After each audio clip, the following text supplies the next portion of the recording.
SQLல வந்து பார்த்தீங்கன்னா, insert, update அப்படின்னு சொல்லிட்டு இன்னொரு 2 முக்கியமான கீவேர்ட்ஸ் இருக்குது.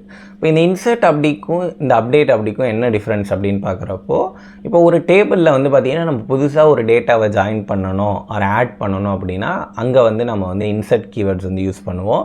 அதே சேம் டேபிளில் இருக்கிற எக்ஸிஸ்டிங் ரெக்கார்டை நம்ம வந்து சேஞ்ச் பண்ணணும், அதில் ஏதோ ஒரு தப்பாகிடுச்சு, அதை வந்து நம்ம வந்து சேஞ்ச் பண்ணணும் அப்படின்னா அதுக்கு வந்து நம்ம வந்து அப்டேட் கீவேர்டு வந்து யூஸ் பண்ணுவோம். இதுக்கு ஒரு நல்ல எக்ஸாம்பிள் வந்து இப்போ ஆதார் கார்டு வந்து நம்ம எல்லோரும் வந்து வச்சுருக்கோம். ஸோ ஆதார் கார்டில் இப்போ புதுசாக உங்கள் வீட்டில் ஒரு குழந்தை பிறந்துடுச்சு அப்படின்னா அந்த குழந்தைக்கு புதுசாக நீங்கள் போய்ட்டு ஒரு ஆதார் கார்டு வந்து எடுப்பீங்க இல்லையா, அதுதான் வந்து இன்சர்ட் அப்படிங்கிற ஆப்ரேஷன். அதே மாதிரி உங்களுடைய ஆதார் கார்டில் டேட் ஆஃப் பர்த்து இல்லை அட்ரஸ் ஏதோ ஒன்று தப்பாக போயிடுச்சு அப்படின்னா நீங்கள் அதை போய்ட்டு வந்து மாடிஃபிகேஷன் வந்து பண்ணுவீங்க ஆதார் சென்டரில் போய்ட்டு.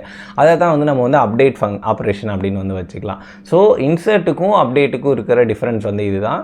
அது மாதிரி இந்த 2 கீவேர்டுமே இன்சர்ட்டும் சரி அப்டேட்டும் சரி, இது ரெண்டுமே நம்ம வந்து பண்ணும்போது டேபிளையும் சரி காலமையும் இன்சர்ட் பண்ணும்போது நமக்கு காலம் வந்து முன்னாடியே நம்ம வந்து டிஃபைன் பண்ணிவிடுவோம்.